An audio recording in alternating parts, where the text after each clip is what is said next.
Welcome to Keeping Tabs. I'm Tabitha Crock, and every Monday we talk to a different community member here in North Idaho. And then we end our weeks with something I'm passionate about: the adventures, outdoors, and sports. So follow along to hear some amazing stories and meet some very interesting people.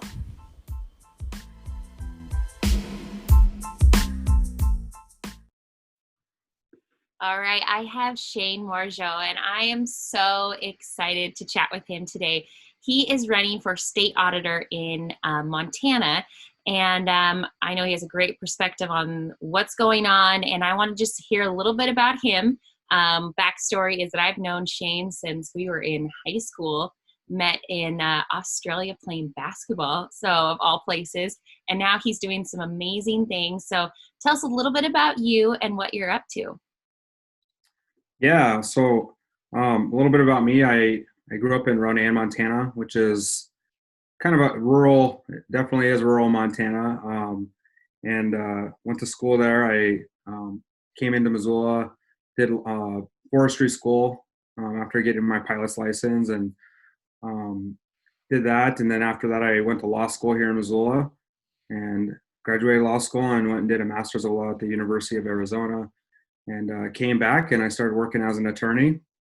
I did prosecution for almost 2 years, and then I had an opportunity to go and do some work at the state legislature here in Montana, and had the opportunity to do that for the Salish Kootenai tribes, and that's where I'm from. I'm from the Salish Kootenai tribes. I'm a member there, and I bid at that opportunity because I had the chance to go and work on healthcare issues, and Medicaid expansion was one of the hot topics, at least here in Montana at that time, and in 2013. And so decided to give it a shot and go over there and work on some legislation. And I thought I'd be a good person for it because at the time I thought I was an independent. I think a lot of people, and I'm sure Idaho is similar to Montana. A lot of people are like, hey, if I like you, I'll support you.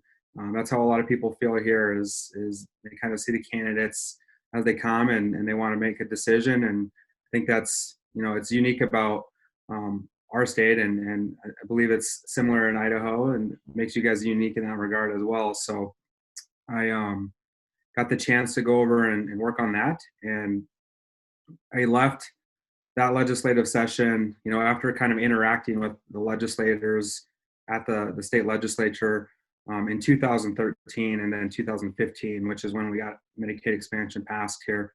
I left with that experience, kind of a bad taste in my mouth. I left with, excited that we got some important work done for Montanans.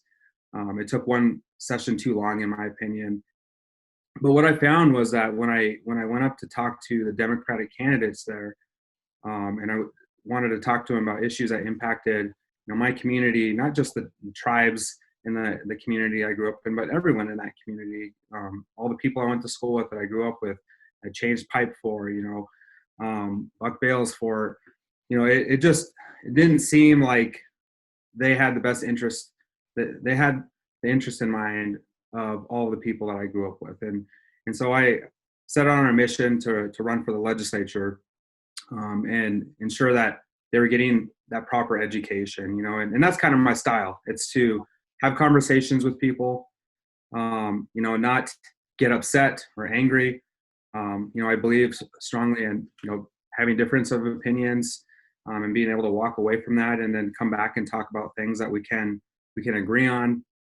But I knew this for me was really important because my experience in the legislature was that there was just too many assumptions about the community I came from, Indian and non-Indian, and I needed to do something about that. And so I set out to run, to continue to do my work, especially to improve the healthcare system for Montanans. And over 2 sessions, both in leadership, we were able to get Medicaid expansion reauthorized in Montana, and that brought me to this point where I'm at in my life now. I grew up wanting to go to college. Actually, as you mentioned, grew up playing basketball. I never wanted to even go to college at one point, and I was like, oh wait, I can go do this college thing. I can go play college basketball somewhere, And so I signed a letter of intent to go and play basketball somewhere. And, uh, it was at that point in my life, I was like, hey, I could actually just go to college and get educated and learn and get a good job, um, so it led me to this point in my life where I'm at now, where after the last legislative session, I was looking at, how can I help my community? How can I help other communities in Montana? And the state auditor's office seemed like a very good fit for me and the things I've done in my life and how I can expand on that, because this office regulates all insurance. It regulates all investments in Montana. For me, it's critical for the community I grew up in. It includes health insurance. And so I saw this as an opportunity to be able to get people access to healthcare, ensuring that they have access to affordable, meaningful, and quality healthcare by regulation. And so this office is tasked with regulating those industries on behalf of the consumers.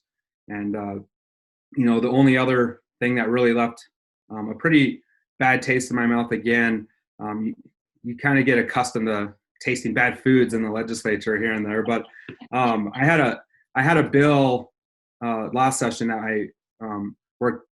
I mean, I often say this. It probably took years off my life because it was stressful. Put a lot of time into it, and I worked with a lot of people who were victims, and that was to increase the statute of limitations for childhood sex abuse victims. And that was something that was near and dear to my heart because my grandmother was sexually abused as a child, and so for me it was kind of an opportunity to get her justice and all those other people out there in the world justice.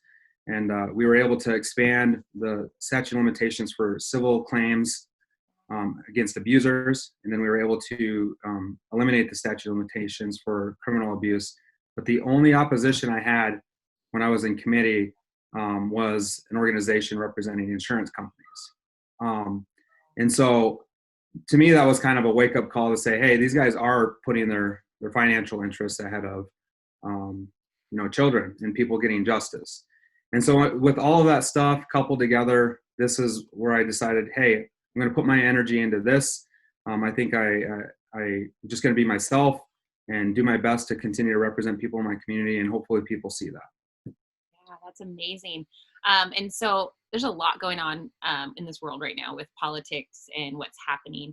What is the importance of getting involved and voting and being a well-educated voter? Yeah, I mean, it's more critical than ever. Again, I grew up in a community where people often say, hey, I'm not going to vote. Those guys don't care about me. And what I found through my work, because I grew up with that belief too, and what I found through my work in advocacy is there are a lot of people who care about you. There are a lot of people who are trying to improve the quality of life for every single person in this state and across the country. And your vote really does matter, especially in a state like Montana, which is often red, but I believe purple. We have a Democratic governor. We have a Democratic senator, John Tester, and then we have Republicans. And a lot of them are my friends too, and I work very well with them to get a lot of good stuff done in our state. But I think we're at a crossroads here in our country. I think big changes are likely to come on the front of the healthcare system. I still think that healthcare costs are extremely too high for people. Continue to climb, and we need to do something about that. Obviously you're seeing a lot of issues, social justice issues come to the forefront. Here in Montana, and this is another thing that I'm pretty passionate about, is the life expectancy of an Indian person in our state is around 20 years less than a non-Indian on average. And so, and Indians in the state are at the bottom of every social indicator. And for me, and there's a lot of people in our communities that are, struggle with that. I often bring that statistic up with our Indian communities, but there are a lot of people in the state, non-Indian as well, that are struggling and scraping by too. And we just have to start doing a lot more on that front, whether it's getting access to quality education. Right now we see an individual at the federal level who doesn't believe strongly in public education. In Montana, we've had a really strong public education system. I'm a product of that system. I'm proud of that, and I think that's important. Coupled with the ability to have access to healthcare. We often talk about how people, the great equalizer is education. Well, in my opinion, the having access to healthcare is right there in that equation, because if you don't have access to healthcare, you're not having access to equal opportunities. And so, I just see my role as doing what I can to help chip away at those things to get people access to equal opportunity in this state. And I'm going to continue to do my best for everybody, to advocate for everybody, continue to seek equal opportunity for everybody across the board. That's great. Here's a couple of fun questions. So what is one lesson learned the hard way? One what? One, Less learned? one lesson learned that you Oh, learned the man. hard way. Oh, you don't want me to get all serious in another healthcare system question or education? You can do anything. It can be personal. It can be whatever. I think, everything we do is initially learn the hard way, and I think it's just kind of it's repetition. I think the basketball, that to me, like, I'm a short. Most people think I'm like, oh, you're a basketball player. I thought you were maybe a wrestler or not an athlete at all. And so I just think it's persistence on all fronts. For me, education was tough for me in a lot of regards. I did really well in middle school and elementary, and then kind of hit a couple dead spots in education from people I don't think put as much effort into to us as students. And then from there we had really good teachers, and so I would say, like, don't get discouraged by moments in your life that may have sidetracked you a little bit. Generally, it's I guess I'm looking at it from more of a macro level, that you shouldn't get discouraged and let those small moments and blips in your life derail you from reaching your goals. Because I just think if you give up, there's the alternative is a different road, and you don't want to go down that road. So I outside of that, I can't give a specific lesson, but maybe I'll think of one with your next question. So this is a fun one. Favorite type of food? I would say favorite restaurant. I guess Missoula. What's your favorite restaurant in Missoula? Missoula has so many good restaurants, Yes. and it's getting better. I would say my favorite food is baked goods, and probably Bernice's Bakery is up there as one of my favorites, just because they have such amazing pastries and all that sort of thing. And so that's always one of my favorite places to go in Missoula. I save it for cheat days and special moments where I just think I'm in a mood to just feel good from eating something tasty. But I think that would be one of my favorite places and favorite foods. Do you bake? No, I don't. I just appreciate those people who are good bakers. Exactly. So. It's just too much. Like, you have to measure everything out like perfectly or it messes it up. Exactly. Yeah. Favorite music? Oh, I was just thinking about this last night, actually, not because I was anticipating your questions or anything like that, but I was working out and have this little like gym set up downstairs and in my garage, and so I was working out, and it just kind of like one of my favorite things to do is to kind of just zone out, work out for hours on end sometimes, and just kind of listen to music. Just kind of let my mind go. But like listening to dance music when I'm working out, it just gives me a little bit of energy, and I just love all music, to be honest. But that's one of my happy places, though, for sure, is being able to kind of do two things at once, from getting to work out and also listen to music that kind of gets me energized and makes me feel good, makes me feel Yeah. happy. Yeah, and it is a good escape, especially when you're dealing with such heavy things that you deal with. It's probably like Mhm. the best way to just tune out for a little bit. Yeah. um, what is one thing you would give a piece of advice to a younger you? A younger me,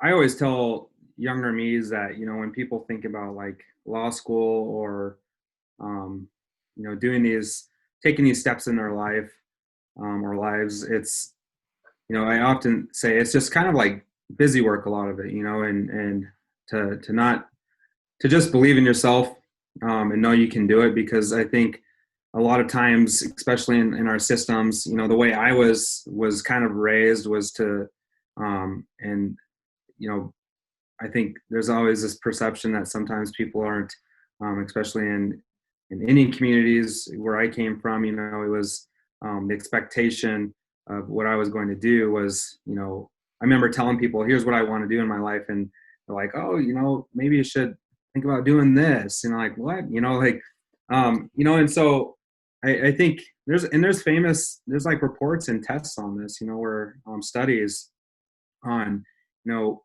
people exceeding when you believe in them, or empower them, and give them equal platforms and opportunities, like they will succeed. And so for me, it's just, you know believe in yourself. Find the pockets of people that will lift you up and empower you to do better, because it's so easy to often find those groups where, the naysayers, or the people who don't believe in you. And I think you just got to find, oftentimes life's just about finding the proper networks and pockets for you, and having those people, because they exist. There's people in all of our communities that want to, help you and help build you up, and that care about that. And so that's, for me, that's just what I did. Anytime I felt like, hey, giving up, or that I wasn't capable of doing something. Now I kind of think like, you kind of, especially in the political world, you go into the political world and you're like, you go and work at the legislature, and you see some of these people and you're like, wow, these people are making laws for us. Like, I can definitely do that. So you just kind of get to a point in your life where everything kind of comes full circle. And so, just keep plugging away, and finding your niche. Sometimes it just takes a little bit of digging and a little more time for every person, but eventually you will. Yeah, and I think we're pretty probably fortunate because we grew up in small communities. And so I always say that it does take a village to raise like a child. And then you grow up with people that are like constantly supporting you and there for you. I do love that, you know, Yeah. growing up in a small Yeah. you got that. Well, and it's great. Like, I mean, sometimes I think about that in the context of, if something, like, if I was down and out in my life, I could probably go home and have people who would help me, and let me stay with them, and those sorts of things. And it's sometimes hard for people to conceptualize, like, that's not the reality for a lot of people, and for us, like, I think we're fortunate in that regard.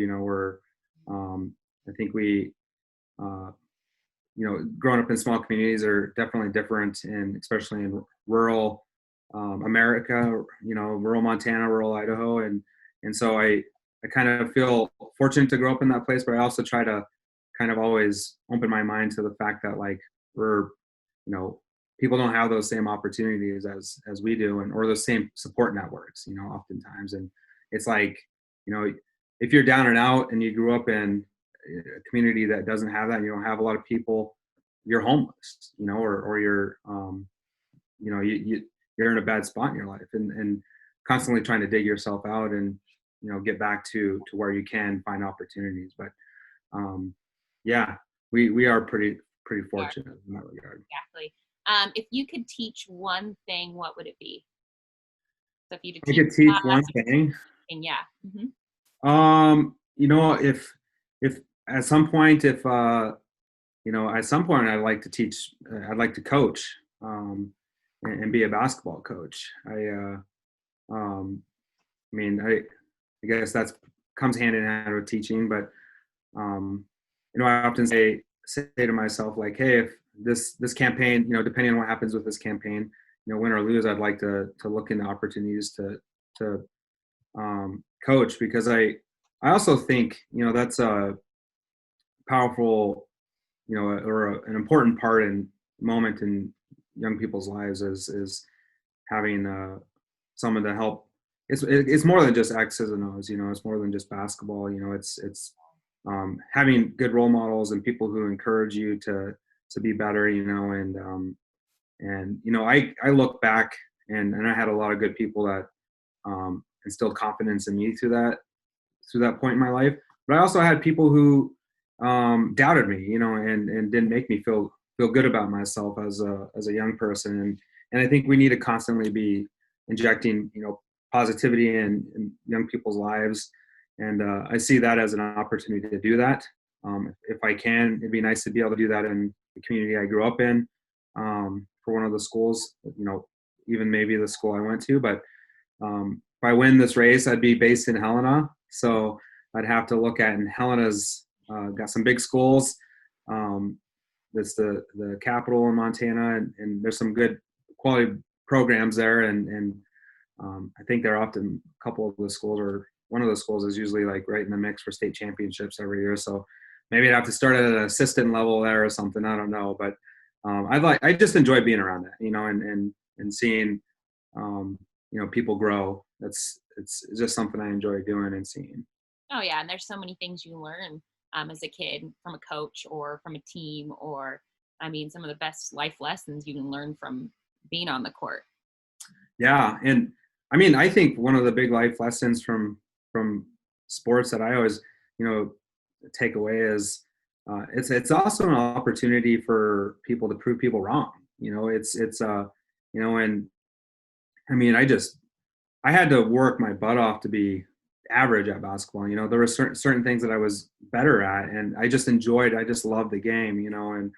Um, and so I had to work extra hard as a shorter point guard, as a shorter person to be good at it. And so, and so I think it's an opportunity for you to also show you're capable of doing things. Sports is an opportunity to show you can be good at something, even if there's certain people who doubt you, or don't believe in you. It's a you can also empower yourself in those sorts of activities, which I really appreciate. All right, so tell us, leave us up with something positive, and anything you would like to let people listening know about voting or anything about you. So yeah, just leave us with something. And we have a lot of people from Montana that watch my videos and podcasts. So yeah. Yeah, so something positive. I think, well, right now in our country, I mentioned this earlier. I think we're at a crossroads, and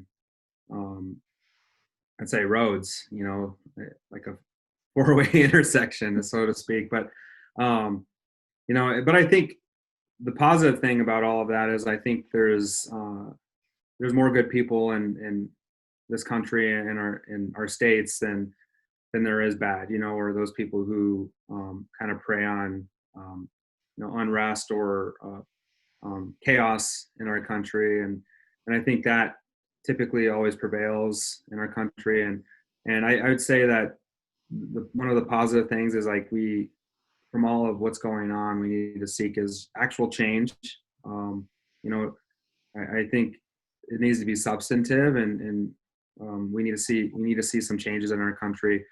I bring up that statistic earlier because I think it's important, the statistic of the social indicators, and the fact that the life expectancy for natives, it's when you have those conversations, it's there's a larger problem, and I think we need to work together to address those, because they're not going to just change by one person, and it's everybody having those conversations. But what I would say is the positive part of all of that is tend to like go into like the the sad news of all this, um, but it's important. Like we have to have those. We have to have those conversations, and I'm proud to live where I do because I believe that more people, at the end of the day, are willing to have those and to make those changes and elect people who are going to get into those positions to make those changes as well, or implement new ideas. Not just changes, but new. Sometimes it's just the change is actually just thinking outside the box a little bit and trying new things. So I would say I'm always grateful for the good people that we're all around, and I think at the end of the day, that's the positive part is that those are the folks that I typically am proud to call friends and neighbors, are the ones who step up and are supporting our friends who need it.